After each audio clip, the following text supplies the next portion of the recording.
Então, a gente não conversa muito bem, a gente não se dá muito bem com esse discurso. A gente não tem um convívio redondo com a artesania do projeto. Desculpem, a começar de mim, tá bom? Para evitar problemas, né? Não importa, estou falando de designers, estou falando de arquitetos. Né? Falta essa lapidação, essa relojoaria projetual. Parece que não tem apetite, ou está tudo atropelado na base nossa, é para tudo para ontem. Né? Quis o destino que durante uns 20 anos eu tivesse escritório, empresa, até que chegou um momento que eu cansei de receber telefonemas na sexta-feira, às 17 horas, pedindo um protótipo de uma luminária para ser mostrado numa reunião com o cliente na segunda-feira, depois do expediente.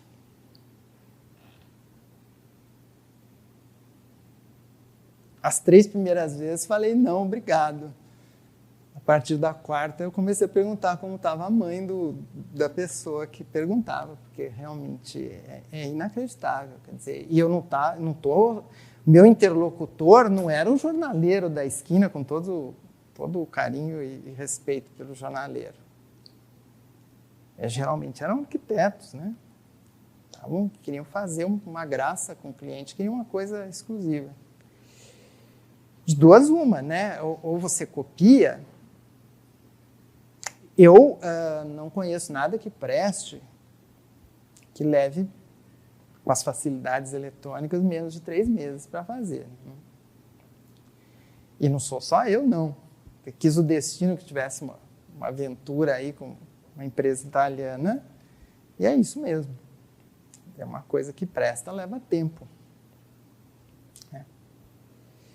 E não é que leva tempo assim, 3 meses de vez em quando, 3 meses, 8, 10 horas por dia, né? Porque é o timing da artesania projetual. É ilusório? Tudo bem. O Brasil tem muita pressa para isso, tem muita pressa para fazer caca, né? Desculpem, mas é inevitável, né? Quer dizer, é uma pressa que se traduz numa coisa complicada. E olha que eu estou sendo maneiro. O pessoal mais próximo do território do design talvez tenha ouvido falar do Alberto Almeida, que é capaz que a gente possa depois mostrar alguma coisa dele. É um engenheiro, uma grande sensibilidade, um dos últimos grandes projetistas italianos. O Almeida, uns 10 anos atrás, deu uma palestra na FAAP, e ele estava mostrando um projeto maravilhoso, uma cadeira para executivos, né, feita para a Vitra. E um estudante aí, provavelmente primeiro ano, uma menina que está ali, muito esperto, né, perguntou, mas quanto tempo leva para fazer um projeto desse? E aí ele falou, olha, nesse projeto em particular, eu tive o amparo do corpo técnico da Vitra. Eles entendem tudo de mecanismo hidráulico, de rodízio, então foi possível ser bastante ágil. Eu diria que nós levamos 2 anos e meio para fazer o projeto. Né? O auditório caiu, né? Caiu. 2 anos e meio para fazer o projeto de uma cadeira. Vocês podem falar assim, é por isso que a Europa está nessa caca. Né? Pode ser. Mas 2 anos e meio. Agora, claro, é um projeto que está há 15 anos aí no mercado, né? Vivo. Então é isso. Eu tenho a impressão que a gente precisa fumar um cachimbo da paz com esse universo do projeto, para o bem ou para o mal. Se quiser desistir, desiste, é legal, né? Vamos para a praia, maravilha, pipoca. Não, acho legal. Mas é bom conversar um pouco, é bom chegar num acordo, fumar o cachimbo da paz, olha, vamos desistir dessa parte, vamos cuidar de uma outra história, né? Até porque, quer dizer, é muito louco, correndo o risco aqui de receber a fúria de algum colega, é muito louco você brandir a bandeira verde, a bandeira da natureza, e pegar madeira de demolição e propor uma poltrona que pesa 500 quilos. Né? Mas é um pedaço de peroba rosa, por tudo aquilo que significa que você conseguiu salvar da demolição, precisaria ser carregado assim, né, com um pano de veludo, tal, e usado até uma madeira espetacular, quer dizer, você, né, usa na ponta dos dedos. Né?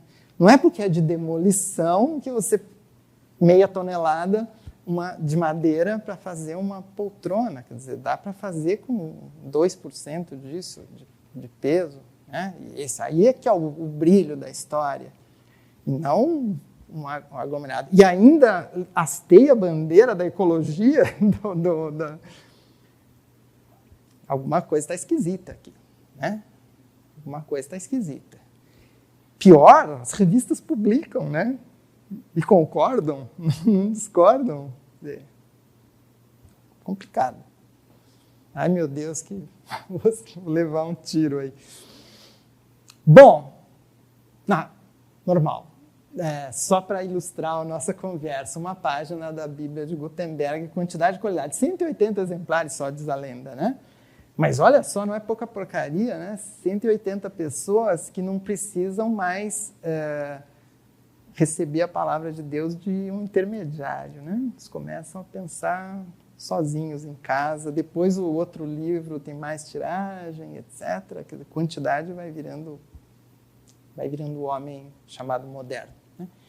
E aqui, não estou querendo deixar em destaque a inicial do meu nome, mas a inicial do seu Garamond mesmo. Né? É inacreditável, né? Inacreditável esse cara aí. Esse é um projeto de uma fonte gráfica que foi feito em 1540, uma coisa assim, e está forte e sacudida, né? Que grau de tensionamento. Você se lembra da gente na Facamp? Nós tínhamos que fazer 1 hora para passar o cartão numa escola onde a gente trabalhou um tempo e estava tendo uma conversa, um seminário sobre design gráfico, e o pessoal estava discutindo essa onda de fontes gráficas, tem softwares que facilitam, né? E a gente entrou lá para ficar ouvindo e tal. E a coisa foi andando, e comecei a flagrar, olha, eu não sou um tradicionalista propriamente, mas comecei a flagrar um certo desdém por certas coisas, né? E aí acabou que me deu vontade de dizer, não só vontade, eu disse mesmo, senhores, muita calma, daqui a uns 100 anos nós vamos saber o que é relevante disso. Nós não vamos saber porque estaremos mortos, mas enfim, vai saber o que é relevante dessa coisa toda. Não desdenhem a qualidade de projeto de algo que, né, eles estavam crucificando a Helvética, que sobreviveu algumas décadas, né? Mas covardia da minha parte, eu fiz menção a isso aqui, né? Aqui é um estrondo, né? Você passa por uma coisa moderníssima, elegantíssima, né? E tem vários séculos na cacunda, assim, uma coisa inacreditável. Nós vamos voltar a essa mocinha aqui num outro contexto, mas enfim, acho que todos vocês sabem, né? Isso daqui era uma espécie de iPod da época. No final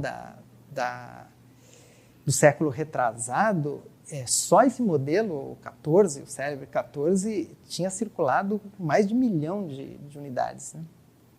Produzidas e vendidas. Não é à toa que isso reverbera e nós vamos conversar sobre isso mais lá para frente, num momento mais adequado. Fica como um teaser do que vem aí. Como é que nós estamos de tempo, hein?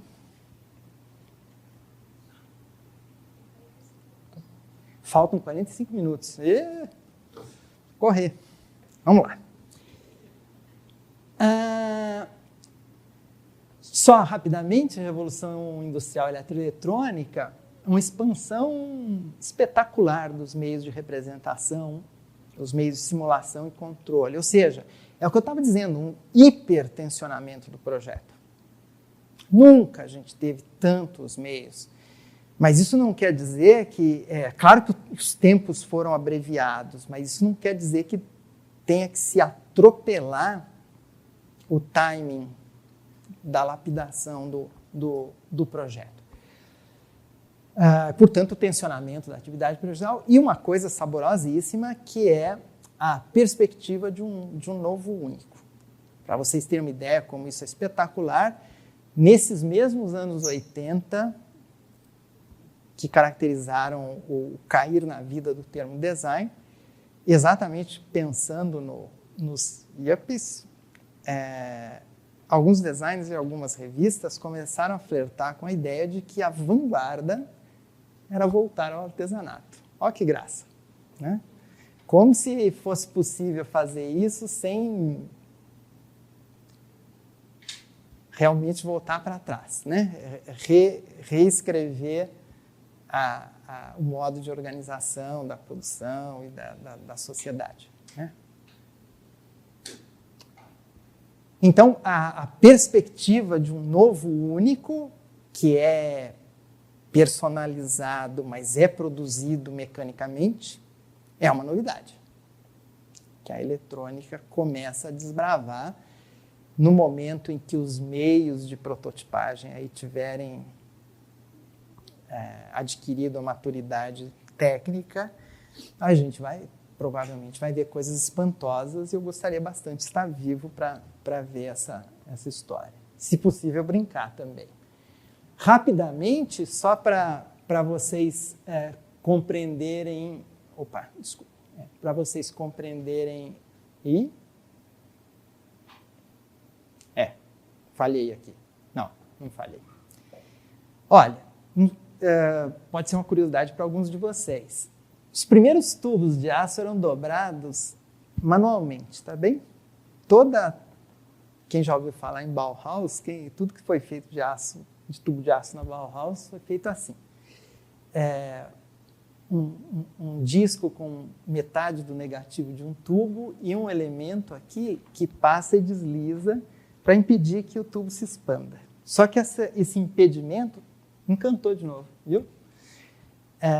Esse impedimento ele está restrito a um diâmetro interno de curvatura que não pode ser inferior a 2 vezes, a um raio de curvatura interno que não pode ser inferior a 2 vezes o diâmetro do tubo, se for menor a massa. Tá bem? Esse é o princípio mecânico. Essa máquina ela é mais recente, ela tem apenas um comando hidráulico aqui para fazer a força, então evita que uma pessoa tenha que puxar.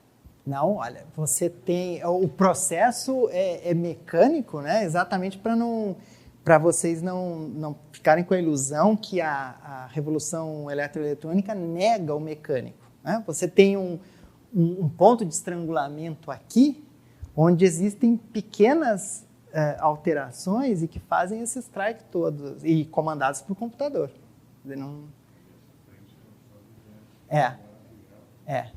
Então, pequenos deslocamentos que vão introduzindo mudanças e vão fazendo esse trabalho todo. Para que não se pense que tudo é possível na modernidade, olha, o cara tem que tomar cuidado, né? Porque se exagerar aqui, o efeito escorpião, né? Ele destrói a máquina ou destrói o tubo que ele tá... E os caras que fizeram isso se divertiram, né? Eles tiram uma fina do conjunto. Mas, olha, é aqui, só nesse miolinho, olha, uma pequena alteração e que produz o resultado. Mas aquela relação do dobro do raio do tubo continua importante. Continua importante. Tá? É muito curiosa essa história. Então, se vocês, quem tem alguma familiaridade, por uma questão provavelmente de elegância, né, todo o mobiliário tubular da Bauhaus é raio 2 vezes o diâmetro. É o que fica mais sequinho, né? Algo mais assim definido só com vergalhão, só com maciço, com tubo não há condição. Só que o vergalhão, ele tem um efeito gelatina, né? Aí tem que ir para um outro caminho projetual. Ok, né? Acho que tubo de aço. Então, você consegue, né, tomando cuidado, olha lá que fina que ele tira da história, só para criar um frisson. Né? Assim. E ela gira, desvia e... Claro que se você imaginar o que isso substitui potencialmente, se o projeto embarcar no que está em jogo, né? O que isso substitui de solda, de tempo de ruptura e tal, é impressionante, né? Agilidade. Tudo a frio. O que é um espanto, porque pouco antes da empresa alemã, Mannesmann, ter desenvolvido a técnica, a coisa tinha que ser aquecendo, enchendo de areia, aquecendo, né? E dobrando como era a tubulação de gás, etc. Ok. Chega. Onde estávamos? Essa técnica passou a ser usada há quanto tempo? Não entendi? Há quanto tempo essa técnica está sendo usada? São coisas, olha, tranquilamente de uns 10 anos para cá. A primeira máquina que eu vi oferecida em feira aqui, e no stand de uma empresa do Paraná, ali próximo de Curitiba, já tem uns 7, 8 anos, acho. Isso, a disseminação é razoavelmente rápida. Né? A questão toda é você ter...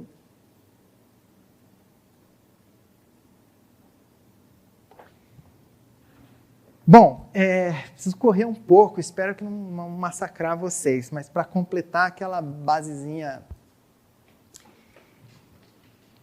Acho que não vou cometer nenhum desatino de dizer para vocês que projetar é pensar. Né?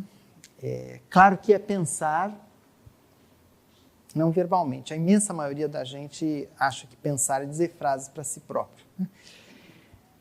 Mas tem outras formas, por sorte. Mas o que eu preciso ter um pouquinho de segurança de que vocês me acompanham é que pensar é algo que só rola através. Ou seja, eu preciso recorrer a um sistema de representação para articular qualquer forma de pensamento. Se eu não tiver um sistema de representação, dancei. Isso está ok? No caso do design, essas ferramentas de representação, no caso do projeto, né, podia ter tranquilamente substituído, aliás, foi marcado, desenhos, modelos, mockups, protótipos. Se alguém tiver curiosidade de saber a diferença, a gente depois fala. Mas é importante fixar essa questão do pensamento não verbal. E aí, aqui a base para a gente compreender as implicações do que vai rolar na próxima aula. Né? O modo de representação, ele é parte do pensamento. O modo de representação, ele qualifica, ele deixa a marca, ele contamina o pensamento. O modo de representação não é um 2 de paus. Tá? Pensar utilizando um modo de representação é diferente de pensar através de outro modo de representação. E se a gente quiser pensar em profundidade, a gente não deve esquecer um minuto sequer qual é o sistema de representação que a gente está utilizando. Porque senão a gente é carregado por ele. A pessoa que não reflete sobre o sistema de representação que está utilizando tem uma atitude parecida com a utilização de um piloto automático. Você é carregado pelo modo de representação. Mudou o suporte, mudou o pensamento. Por quê? Porque o específico não admite tradução sem deturpação.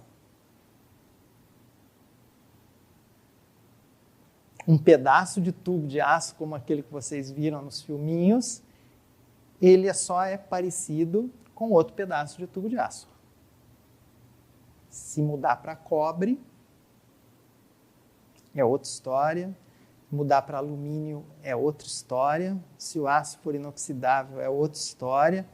Se em vez de tubo for um maciço, é outra história. Se for madeira torneada, é outra história, e assim por diante. E usando um trocadilho famoso italiano, que vem do campo da literatura, traduttori, traditori, se você descola a sua atenção do suporte do raciocínio que você está utilizando, inevitavelmente, lá no fim, vai ter um ajuste de contas. E o resultado vai ser muito diferente do que você esperava. Tá? Olha só, estava dizendo ainda há pouco, qual é o modo de representação do projeto? O modo de representação do projeto, desenhos, né, modelos e etc. Mas existe uma diferença incrível quando você sai do desenho e passa para modelos, principalmente para o território do protótipo, né? Que é a aproximação, por analogia, do comportamento do suporte desse raciocínio, do raciocínio projetual e daquilo que efetivamente vai ser feito. Uma das características que diferenciam o território do design da arquitetura é que, por uma questão de escala, você pode simular o que você vai fazer. Um protótipo é uma simulação artesanal, que de resto é idêntico ao que se está projetando.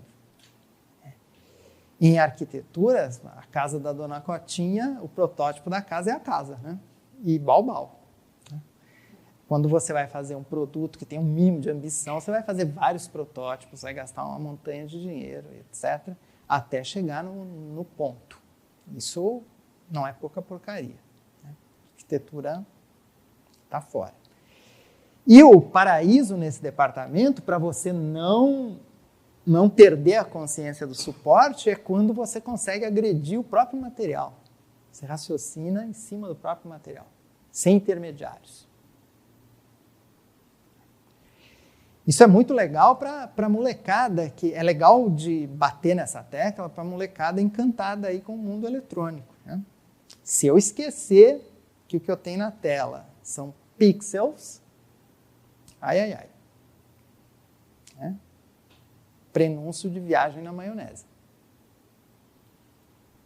Eu posso desenhar um tubo de aço? Posso, se eu tiver alguns anos de experiência de como se comportam os tubos de aço. Se não, é viagem. Os ex-alunos de FAO não vão me deixar mentir, né? Quantos TFGs na FAO não aparece o grande pano de vidro sem nenhuma emenda, né? Alguém que projeta aquela maravilha e não tem a menor ideia de como existe vidro, né? Sabe essa abstração vidro? Não existe vidro, não existe madeira em São Paulo, né? Existem sarrafos, existem tábuas, não existe vidro, né? Tem, né? Comprimento, largura, tem que transportar no caminhão, né? Não é mesmo? Uma série de coisas precisam ser feitas, né? Então, não existe o grande pano de vidro, né? Não existe a linha assim maravilhosa que evoca né? Deus tocando Adão e tal. Não existe isso, né? Isso vai fatalmente virar isso, gente, porque tem um negócio chamado gravidade. Não tem gravidade no bidimensional. Então, ou eu conheço a encrenca, ou preciso tomar cuidado com o desenho. Porque a hora que eu for fazer o ajuste de contas, a maravilha dessa linha aqui foi para o vinagre de uma forma estrepitosa, né? É horroroso isso. Eu estou dando exemplos simplórios, mas em territórios mais sofisticados a coisa acontece com uma frequência inacreditável. A pessoa desenhou sem ter a menor noção do que está desenhando e delega a função para um engenheiro ou para um técnico que não tem nenhum compromisso com outras coisas que não seja resolver a encrenca, não pode dar coisa boa, né? A traição de qualquer expectativa que havia vai para o vinagre.